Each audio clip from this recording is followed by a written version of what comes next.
FD बंद करण्यासाठी, fixed deposit बंद करण्यासाठी लोकांची लाईन लागली आहे. एवढे लोक एफडी का बंद करतायत?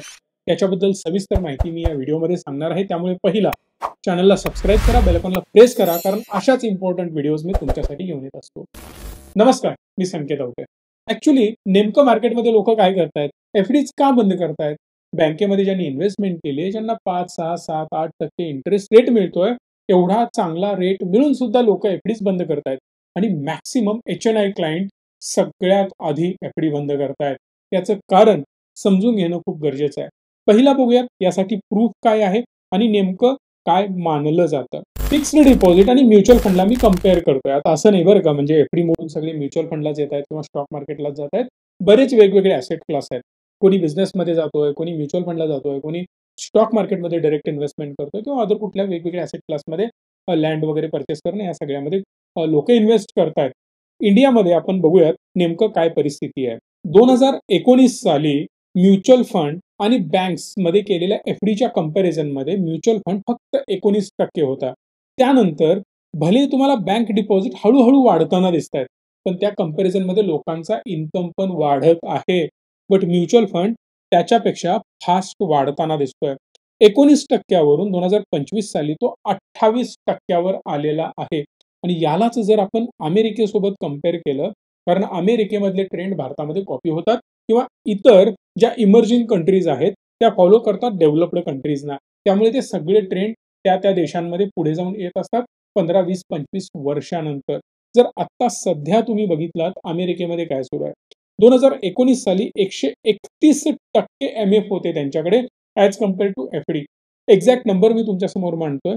12,700 US डॉलर हे आकडे बिलियन मध्ये आहेत बरं का. बिलियन USD म्हणू शकता तुम्ही.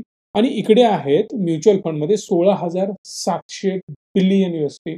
याचा अर्थ एफडीज पेक्षा म्युच्युअल फंडमध्ये खूप जास्त इन्व्हेस्टमेंट तिथल्या लोकांची आहे. ही कन्सेप्ट क्लिअर झाली. आणि ऑलमोस्ट हे 16,000 वरून 21,000 वर आले आणि 12,000 वरून 18,000 वर आले. पण एच-एन-आयज मॅक्सिमम यातून बाहेर पडताना आपल्याला पाहायला मिळतात किंवा मोठे इन्व्हेस्टर यातून बाहेर पडताना पाहायला मिळतात.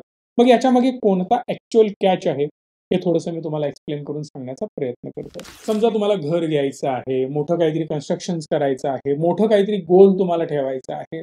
एक बेसिक एक्झाम्पल मी तुम्हाला देतो. याला तुम्ही कम्पेअर 10 लाखाबरोबर पण करू शकता. मी तो पण आकडा तुमच्यासमोर मांडतोय. पहिला 1 कोटीचा एक्झाम्पल घेऊ. समजा मी 1 कोटी इन्व्हेस्ट करतोय. या 1 कोटी रुपयावर एफडी मध्ये इन्व्हेस्ट केल्यानंतर सध्या मला 6% इंटरेस्ट रेट सुरू आहे. कोणी 6 देतो, कोणी 6.5 देतो, मॅक्सिमम 7%. मी त्याच्यावरच्या इंटरेस्ट रेट बद्दल चर्चा करणार नाही, बिकॉज त्या बँका आरबीआयच्या अंडर येत नाहीत. पतसंस्था वगैरे वगैरे छोट्या मोठ्या संस्थांमध्ये तुम्ही ते पैसे ठेवता. मी त्याला इकडे कंपॅरिझन मध्ये घेणार नाही. हे सिंपल लॉजिक आहे याच्या मागे. बरं, आता 6% रेट मला मिळत असेल आणि मी पैसे इन्व्हेस्ट करतोय 20 वर्षांसाठी, 10 वर्षांसाठी एफडी करतोय, मी दाम दुप्पट करण्यासाठी इन्व्हेस्ट करतोय. अग्रीड. बट तुम्हाला एफडीतले पैसे विड्रॉ केले नाहीत तरी सुद्धा त्यावर टॅक्स भरावा लागतो. म्हणजे काय? मी 1 कोटी रुपये इन्व्हेस्ट केले, त्या 1 कोटी रुपयावर इंटरेस्ट मिळाला 6%. म्हणजे 1 कोटी 6 लाख रुपये होणं अपेक्षित आहे. बट त्या 6 लाखावर माझा कॅपिटल गेन मानला जाईल, तो इंटरेस्ट गेन मानला जाईल आणि त्यावर मला 30%, 32% as per your income tax slab तुम्हाला त्यावर टॅक्स भरावा लागेल. मग टॅक्स भरून माझ्या हातामध्ये काय शिल्लक राहील? तर ऍक्च्युली पुढच्या वर्षी हातामध्ये शिल्लक राहतील 3,78,000 रुपये. कारण टॅक्स हेवी जातो, हे लक्षात राहू दे. 34-35% टॅक्स कुठेच गेला नाही. जे लोक 30% ब्रॅकेटमध्ये येतात त्याच्यावर सेस वगैरे ऍड होतो आणि एवढा मोठा आकडा आपला निघून जातो. आफ्टर 10 इयर्स माझ्या 1 कोटीची व्हॅल्यू काय होणार आहे? 1,43,00,000 रुपये इन हँड शिल्लक राहणार आहेत. मी टॅक्स वगळून बोलतोय. बरं, त्याच्या पुढे मी जर गेलो, आफ्टर 20 इयर्स माझी अमाऊंट काय होईल? तर 1 कोटीचे 2 कोटी होतील. म्हणजे एफडी मधून आफ्टर टॅक्स जर मला अमाऊंट डबल करायची असेल तर ऑलमोस्ट 20 वर्ष लागतील आणि 20 वर्षानंतर माझे पैसे डबल होणार आहेत. वी आर कन्सिडरिंग दॅट की ही इंटरेस्टची सायकल अशीच राहील. 6%च्या रेट खालीच येणार नाही. पण मी गॅरंटी देऊन सांगतोय की रेट कट होणं अजून खूप अपेक्षित आहे. कारण जर भारताला चांगल्या प्रकारे ग्रो करायचं असेल तर स्वस्त पैसा अवेलेबल करून देणं गरजेचं आहे. एक सिंपल उदाहरण देतो. समजा मी बिझनेस करतोय, तुम्ही बिझनेस करता, मे बी तुम्ही फूड इंडस्ट्रीमध्ये काम करत असाल किंवा एफएमसीजी सेक्टरमध्ये तुमचं एखादं दुकान आहे. आता दुकानामध्ये मार्जिन किती असतं? 5%, 10%, 15%. बरं, जेव्हा मी एखादा बिझनेस उभा करतो, तेव्हा मला लोन घ्यावं लागतं. ते लोन मिळतं बिझनेस लोन 12% 15%. आधी 20-20% मिळायचं. आता ते अजून खाली आलंय.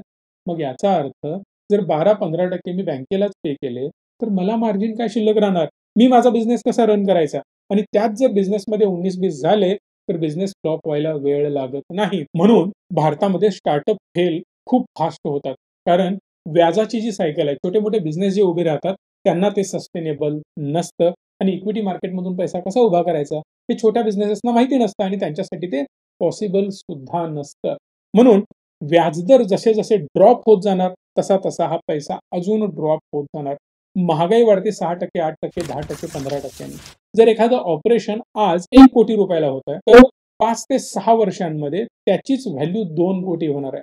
कारण जे मेडिकल एक्सपेन्सेस आहेत ते 14-15% आपल्याला एक्सपेन्स वाढताना पाहायला मिळतात. त्याचाच अर्थ 15% तो वाढत चालतोय. पण इथे 1 वर्षाने 1 कोटीची व्हॅल्यू किती झाली? ₹1,03,78,000. आपण राउंड फिगर ₹1,04,00,000 पकडू. बट हीच व्हॅल्यू माझ्या ऑपरेशनची होणार आहे ₹1,15,00,000. कारण 15% त्यामध्ये ग्रोथ झाली. म्हणजे मी माझ्या पैशाला डिप्रिशिएट करतोय. प्रत्येक ॲसेट क्लास एफ-डी सुरुवातीला 20-20% पर्यंत इंटरेस्ट रेट मिळत होते. नंतर ते 15, 12, 10 वर आले. पण त्याच्यानंतर आता 4-5% आता एफ-डीमध्ये इन्व्हेस्ट करणं गरजेचं आहे का? हा विचार करणं गरजेचं आहे. आता सध्या ट्रेंड सुरू आहे म्युच्युअल फंड किंवा स्टॉक्सचा. तुम्ही स्क्रीनवर बघू शकता तेच 1 कोटी फॉर एक्झाम्पल मी इन्व्हेस्ट केलेत म्युच्युअल फंडमध्ये. आफ्टर 10 इयर्स त्याची व्हॅल्यू होते ₹4 कोटी. पण यावर टॅक्स 0. जोपर्यंत पैसे मी काढत नाही तोपर्यंत टॅक्स भरण्याची गरज नाही. पण एफ-डी भले तुम्ही विथड्रॉ केली नसेल, तुम्ही 10 वर्षासाठी केली, पण दरवर्षी तुम्हाला त्यावर गेन जो होतो त्यावर टॅक्स भरावाच लागतो. 20 वर्षानंतर जसं आपण एक्झाम्पल बघितलेलं तिकडे पैसे डबल झाले होते एफ-डीमध्ये. 1 कोटीचे 2 कोटी झाले होते. इथं होत आहेत ₹16 कोटी. इव्हन मी या 16 कोटीतून माझे 1 कोटी मायनस केले. 1, 2, 3, 4, 5, 6, 7 या उर्वरित रकमेवर मला टॅक्स भरावा लागेल म्हणजे 15 कोटीवर. तो टॅक्स किती असेल? तर 12.5%. हा झाला long term capital gain tax.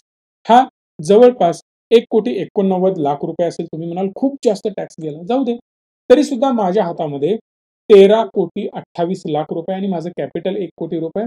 Almost ₹14 कोटी शिल्लक राहणार आहेत. किंवा जर तुम्हाला एक्झॅक्ट अमाउंट बघायची असेल तर या 16 कोटीमधून ही अमाउंट वजा करतो.